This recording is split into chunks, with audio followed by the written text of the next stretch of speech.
오늘 만날 분 이재명 성남시장입니다. 민주당 대선 경선 후에 첫 방송 출연이어서요. 청취자 문자가 벌써 쏟아지네요. 마침 다음 주에 다보스 포럼 초청을 받아서 출국을 하기도 하시고요. 또 성남시가 무상교복 정책도 내놨고요. 뭐 이래저래 궁금한 게 많습니다. 여러분 질문 보내주세요. 제가 받으면서 대신 질문하면서 진행하도록 하죠. 이재명 성남시장 연결이 되어 있습니다.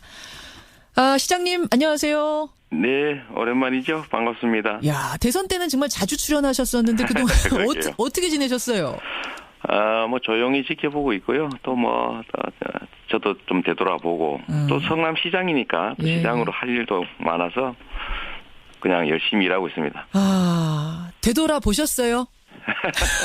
그러면 되돌아보게 되죠. 되돌아보지 않으면 사람이겠습니까? 이제는 좀 여유를 가지고 이렇게 자평을 하실 수 있을 것 같은 시점이 됐습니다. 네네. 돌아보면 그 대선 기간 어떻습니까? 일단 너무 정신없었고, 총체적으로 보면 역시 부족했다. 그야말로 총체적 부족. 예를 들면 준비도 부족했고, 역량도 부족했고, 충분히 채우지도 못했고, 정말 많이 더 준비해야 되겠다는 생각하죠. 내가 부족했다. 수양도 많이 부족했던 것 같고요. 수양도 부족했다 생각이. 수양도 부족했다. 근데 이제 이런 걸 치르고 나면은 크든 작든 상처라는 게 남잖아요. 네네. 그런 상처는 안 받으셨어요? 근데 대개는 그 상처라고 하는 게, 또 성장의 계기가 되죠. 그 상처 없이 성장할 수는 없는 거니까요. 상처가 예를 들면, 저 자신으로부터 생겨난 것들이 거의 대부분이고, 또 경쟁이라고 하는 게 기본적으로, 상호도 또 예를 들면 공방이라고 하는 게 있으니까. 저도 상처 입기도 하지만 저 때문에 상처 입은 분들도 있으니까. 그거는 오히려 제가 되돌아봐야 될 부분이죠. 유행가 가사 같지만 아픈 만큼 성숙해지셨습니까? 그거 진짜 맞습니다. 저도 이제 이번에 제 인생에서 가장 큰 일을 한번 치러본 건데요. 그래요. 그 이전에도 그랬지만 크게 도움이 됐습니다. 크게 성숙했다 이런 말씀.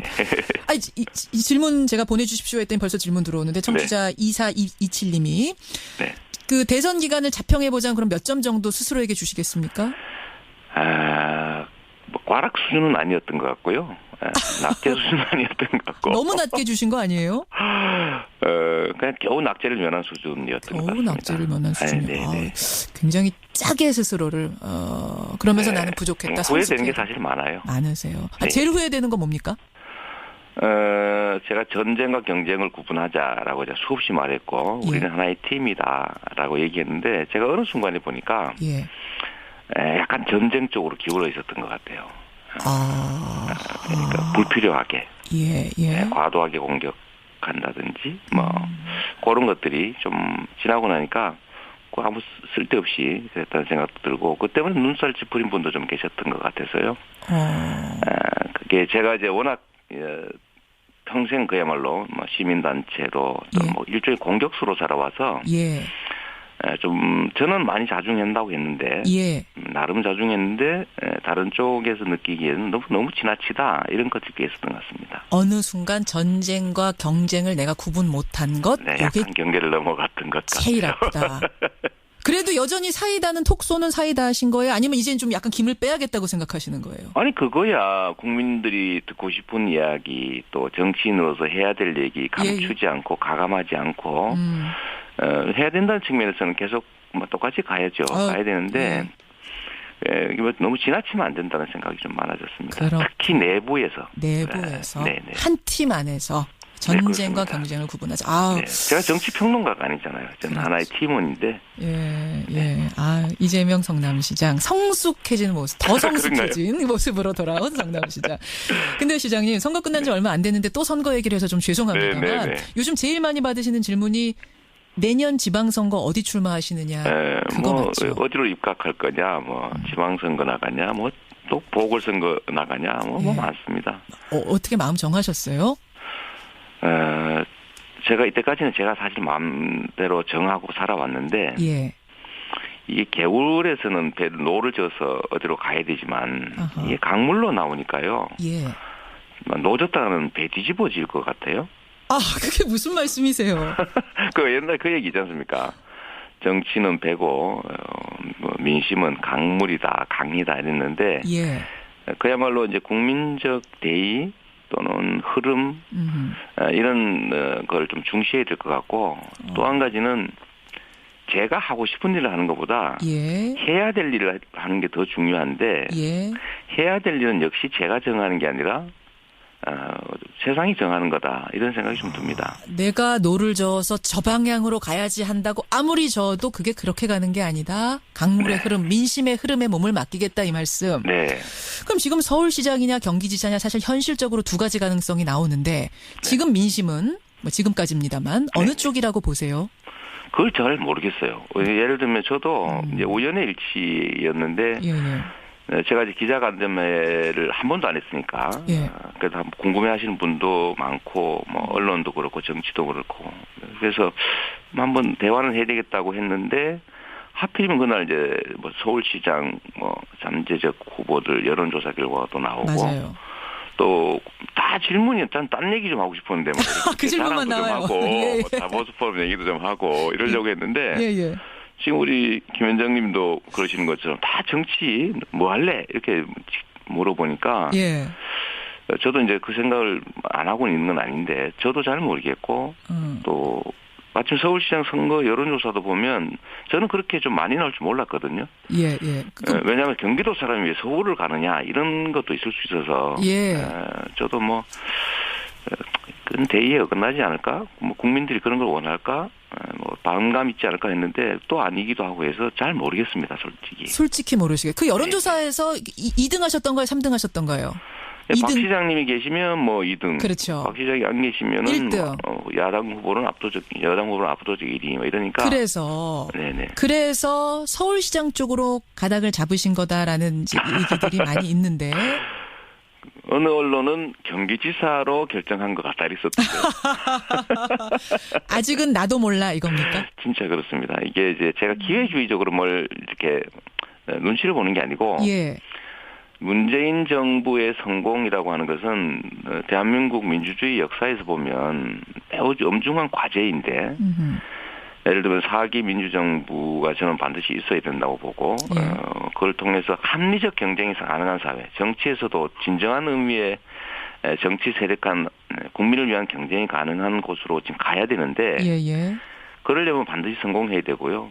그러려면 제가 거기서 그 성공을 위해서 뭘 하는 게 가장 유용한 역할이냐를 고민해야 되기 때문에 예를 들면 경기도 같은 경우는 매우 또 탈환해야 되는 중요한 또 지점이지 않습니까? 이제 민주당으로 봤을 때 서울시 같은 경우는 박 시장님의 성과를 계속 이어가야 되고 또 대한민국의 중심 중에 중심이고 하니까 또 예를 들면 뭐 경기도나 가까운 곳은 보궐선거도 없어서 뭐 그 얘기는 잘 안 나오긴 하지만 여전히 또 그런 얘기들도 있고 해서 총선 가장 유용한 요구되는 역할 필요한 거를 제 이익이 아니라 국민들의 삶이라는 측면에서 좀 판단해보자 그러고 있습니다. 그럼 지금 서울시장 쪽이다 경기지사 쪽이다 뭐 마음 잡으셨다 이거는 다 지금까지 오보군요. 네, 뭐 저는 정말로 그렇게 어느 쪽으로 결정을 못했으니까요. 가능성은 그럼 경기도지사도 열려 있고 서울시장도 열려 있고 어딘가에서 국회의원 재부 보궐선거하면 그쪽도 열어놓고 계시는 거예요? 네, 보궐선거는 별로 그 가능성이 없고요. 제가 그건 보기에는. 아닙니까? 네. 뭐 살아온 방식 그러니까 저는 이제 밭갈기를 좋아하는 체질인데 뭔가 직접 성과를 좀 내고요. 좀 그런 측면에서 보면 지방행정 또 뭐 행정이라고 게 가장 직접적이고 중요하니까 그 연장선상으로 가는 것이 좋다는 생각은 하죠. 알겠습니다. 이것에 대한 답은 아직 모르겠다 쪽이시라면 청취자 강주희 님이 주신 이것에 대해서는 답을 하실 수 있을 것 같아요. 어떤 질문이냐면 다음 대선 때도 이 시장님 뵙는 건가요? 이 질문 강주희 님이 주셨습니다. 저야 뭐 하고 싶겠지만 그거야 국민들이 정말로 그때 가서도 저 친구도 꽤 유용한 도구 중에 하나다라고 판단하면 올려주실 것이고 아니다 싶으면 내릴 것인데 그건 제가 결정할 일은 정말 아닌 것 같습니다. 이것도 역시 하지만 올려주신다면 거부하지 않고 도전하겠습니다. 좀 더 큰 도구를 찾아서 뭐 좀 좀 더 많은 역할, 많은 기여를 하고 싶은 거는 뭐 당연한 일 아니겠습니까? 당연한 일이다. 네. 예, 물론 여러분 올려주신다는 전제하에 그러면 열심히 하겠습니다. 도전하겠습니다. 강주희님 답변 되셨죠? 한 분이 이런 질문 주셨어요. 아까 박원순 시장 삼선 도전 얘기 하셨는데 만약 박원순 시장이 삼선 도전 서울시장에 하겠다라고 할 경우에는 그럼 양보하실 생각을 가지고 계시는 건가요? 그 뭐 양보라고 할 수는 없을 것이고요. 저는 우리 여권 내에 소위 유용한 자원이라고 하는 게 무한대로 있는 건 아니고 해서 예. 서로 중복되거나 예. 서로 손상 입히거나 이러지 말아야 된다는 입장이거든요. 사실 박 시장님 뭐 서울시장 잘하고 계시고 뭐 삼선 제 입장에서는 예. 굳이 삼선 하신다고 하면 예. 거기서 뭐 당신은 하지 마세요. 제가 더 잘할 수 있습니다. 이러면서 소위 이제 우리 같은 팀원끼리 예. 또는 같은 성향의 식구들끼리 그럴 필요가 없다는 생각을 하는 겁니다. 그렇게 예를 들면 생각하시는 시민단체도 같이 했고 소위 인권 변호 활동도 같이 했고 살아온 과정이 다 같은데 굳이 뭐 그렇게 밀어내려는 시도까지 할 필요가 있겠냐 그런 생각이 드는 거죠. 그거는 마음을 정하셨군요. 네. 그러면 박원순 시장이 서울시장 나간다면 그때는 경기지사 쪽으로 자연스럽게 조정을 하겠다 스스로. 조정이 아니고 그 이제 선택지에서 많이 없어지겠죠. 제거가 서울시장. 네. 근데 자꾸 이게 잘못해서 뭐 기회를 노리거나 자꾸 좌고우면하고 뭐 그러는 걸로 자꾸 보이는 게 제가 참 말하기 좀 어렵습니다. 그래서 아마 정치인들이 말을 안 하나 봐요. 말을 하면 이렇게 되니까. 이재명 시장님은 그나마 또 거침없이 솔직하게 얘기하는 게 매력이라. 해야 된다고 생각하죠. 왜냐하면 그게 국민의 도구인데 맞아요. 그 도구나 대리인들이 자기 이익 때문에 말 안 하고 국민들이 그야말로 좀 판단이 어렵게 만들면 안 된다. 최대한 정보 제공하고 그렇죠. 국민들에게 맡겨야 된다고 생각하니까 얘기를 했는데 그게 잘못하니까 눈치 보고 이러는 걸로 자꾸 오해가 되더군요. 청취자 1202님이요. 솔직하고 담백한 말씀 좋습니다. 여전히 희망의 아이콘이십니다. 이런 응원 문자 들어오니까 일단 힘내시고요. 네. 이재명 성남시장 만나고 있습니다. 문재인 대통령 취임한 지 이제 한 달 됐습니다. 네네. 이 얘기를 좀 해보죠. 잘하고 계십니까? 제가 보기엔 아주 잘하고 계시고요. 지금 뭐 잘하냐 못하냐 평가하는 거는 선수가 경기를 하고 나면 경기의 과정이나 경기의 결과를 보고 평가해야지. 지금 아직 그 경기 시작도 안 해가지고 몸 풀고 있는데 이제 선수 지명 받아서 몸 풀고 있지 않습니까? 근데 몸 풀고 있는 거 보고 저 못하네 잘하네 이러면 그 경기가 잘 될 리가 없잖아요. 아직은 평가할 수 있는 단계는 아니고 격려할 때입니다. 격려할 때다. 근데 경기 잘할 수 있게 격려할 때죠. 몸 풀고 있는 그 짧은 와중에도 사실은 여러 가지 일들을 많이 했습니다. 네. 여러 가지 일들 여러분 기억하실 거예요. 그중에서 그럼 제일 잘한 일 하나를 그래도 꼽자면 어떤 거? 저는 뭐 국정교과서 폐지라든지 또는 뭐 성과 상여제 폐지라든지 뭐 이런 것들은 그냥 말로 하면 되지 않습니까? 말로 하면 되는데 정부 정책이니까요. 그런 건 당연히 해야 되는 거고 또는 낮은 자세로 국민을 섬기는 걸 확실하게 보여준다든지 권위를 내려놓는다든지 권위주의적이지 않게 행동한다든지 하는 건 정말 잘하는 거고요.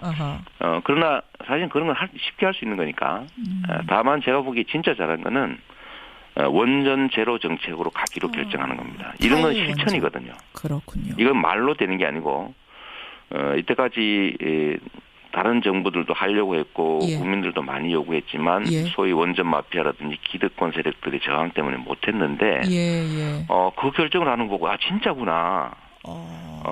진짜 많은 걸 할 수 있겠네라는 생각이 들었습니다. 원전 정책 보면서 그 생각. 그건 쉽지 않죠. 제가 드리고 싶은 말씀이 하나 있는데요. 어떤 건가요? 자꾸 이게 뭐 지지율 얘기 자꾸 묻고 하니까 지지율을 고공으로 유지하려고 하는 욕망이 생기지 않습니까? 저는 지지율은 50%를 살짝 넘는 정도를 아주 오랫동안 유지하는 게 제일 중요하다고 생각해요. 아니 지지율 50% 살짝 넘는 거면 그렇게 높은 거 아닌데?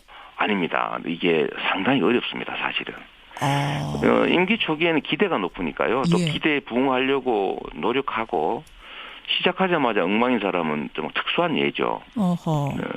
시작은 다 높고요. 높죠. 기대가 있으니까. 80, 90까지 갔던 대통령도 있죠. 그렇습니다. 초반에. 근데 시간이 지나면 이제 국민들은 내 삶이 어떻게 바뀌었느냐를 보고 실제로 판단하기 시작하는데 말로 안 넘어가는 거죠. 삶이 어떻게 바뀌었냐. 그렇죠. 그러면 서서히 떨어지기 시작하는데 이 말을 많이 해놓을수록 실망이 커지죠. 아. 실천을 해야 됩니다. 예. 근데 실천을 꾸준히 해서 진짜 내 삶이 바뀌는구나. 이 점에서 바뀌었구나. 나한테 기회가 늘어났구나. 예. 희망이 좀 더 생기겠네.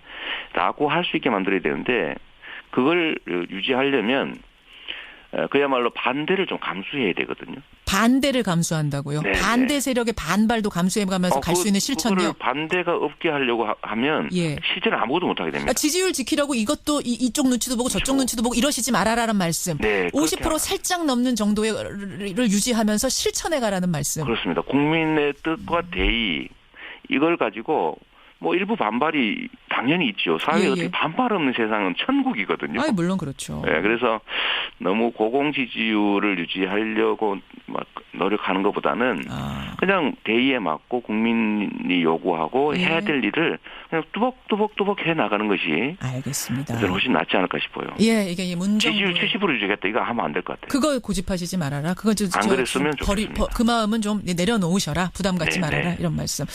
그나저나 성남시에서는 지금 고등학교까지 무상교복 사업 추진 중이라고 하시더라고요. 근데 의회에서는 있는 집 애들까지 뭐 교복을 무상으로 줄 필요 있느냐? 이것도 포퓰리즘 아니냐? 이건 어떻게 생각하세요? 있는 집에서는요 세금을 더 많이 냅니다. 압도적으로 세금을 더 많이 내죠. 이미 세금을 내는 과정에서 차등이 이루어지고 있기 때문에 지출 과정에 반드시 또 차등을 해야 될 필요가 있다는 것은 도구마고요. 또 한 가지는 28만 원, 30만 원 지원하는데 한 집에 학생 한 명당 그거를 잘 사냐 못 사냐 조사를 하면 상처가 될 뿐만 아니라 몇 명이나 골라낼 수 있겠습니까? 그리고 골라내서 얻는 경제적 이익 예를 들어 10명 골라봐야 300만 원이고요. 100명 골라내도 3천만 원인데 한 명 인력을 써도 3천만 원이 더 듭니다. 그 골라내는 인력. 불필요한 낭비죠. 급식 때와 비슷한 그렇습니다. 생각하면 된다. 뭐 골라내봐요. 몇 명이나 골라내서 얼마나 아끼겠습니까? 그렇군요. 그런 말씀. 나머지 실제로 대상자 대부분은 상처 입죠. 그런 거 하지 말자고 하는 게 정부고 재정 정책이죠. 그러면은 무상급식, 무상교복 또 생각하고 계시는 거 있으세요? 저는 이번에 하고 싶었던 것이 이제 고등학교 무상교육이었죠. 중학교까지는 이제 의무교육이라니까 무상으로 하고 있지만 고등학교는 의무교육이 아니라는 이유로 공납금이라는 걸 내지 않습니까? 내죠. 그게 부담이 엄청나게 커요. 요즘 고등학교 교육은 국민적 상식으로는 의무인데 세금 내는 국민들 입장에서 전 국가 단위로 보면 한 2조 5천억 미만이면 되는데 세금은. 알겠습니다. 사실 2조 5천억 얼마 안 되잖아요. 고교 교육도 시도를 해보겠다. 성남시 단위에서는 그렇게까지 할 수는 없으니 이제 교복이라도 해주자. 뭐 해봐야 30만 원이고 그렇군요. 연간 30억 정도 드는 건데 마음이거든요. 알겠습니다. 돈이 없으면 못하는 건 아닙니다. 사실. 알겠습니다. 청취자 질문 주십시오 했던 이 질문도 많이 들어오는데요. 이게 아마 시간상 마지막이 될 것 같습니다. 지금 여소야대에서 국회가 꽉 막혀 있는 상황. 아까 문재인 정부에 드리는 조언 하셨다면 이번에는 야당에 대해서 한 말씀 조언해 주실 수 있습니까? 이 질문. 업보라고 하는 걸 생각해 주시면 좋을 것 같아요. 업보요? 네. 이게 이미 야권 그중에서도 자유한국당이 처한 입장이나 위치는 본인들이 한 것에 따른 업보고요. 업보를 치르는 중입니다. 업보를 치르는 중? 네, 그렇습니다. 말이 좀 어려운데. 잘못했잖아요. 지금까지 잘하면 잘한 대로, 잘못하면 잘못한 대로 다 자기가 돌려받는다. 근데 잘못했거든요. 반성해야 되고요. 두 번째는 또 잘해야 다음에 기회가 생기지 않습니까? 제가 보기에는 잘하는 게 아니라 회방 놓는 일을 주로 하고 있는 것 같아요. 지금까지 보시기엔 그렇게 보이세요? 네. 국가에게 어떤 게 도움이 될까, 국민에게 어떤 게 도움이 될까를 고민해서 더 잘하려고 하는 게 아니고 더 잘하는 거 이거 하자라는 요소를 찾기가 어려워요. 물론 반대가 이제 야당의 주된 역할이긴 하지만 좀 적당히 했으면 좋겠습니다. 아까 말씀드렸던 것처럼 기회는 주고 예를 들면 선수 지명 받아가지고 경기 나가려고 막 이제 몸 풀고 있는데 야, 몸 푸는 자세가 그게 뭐냐? 왜 그 글러브를 그렇게 끼냐? 글러브 색깔이 그게 뭐냐? 이러면 안 되거든요. 그렇게 하지 말아라. 네, 좀 기회도 좀 주고. 알겠습니다. 본인들도 그래야 기회가 생깁니다. 업보라고 말씀을 하셨어요. 근데 업도 쌓지 말라는 거예요. 지금도 이미 업보를 겪고 있지만 앞으로도 업을 쌓지 않아야 과보를 받지 않는다. 오랜만에 출연하셔서 제가 질문을 막 쏟아내는데요. 이젠 자주 나오실 거죠? 네, 자주 불러주십시오. 여기까지 오늘 말씀 듣겠습니다. 고맙습니다. 네, 감사합니다. 이재명 성남시장이었습니다.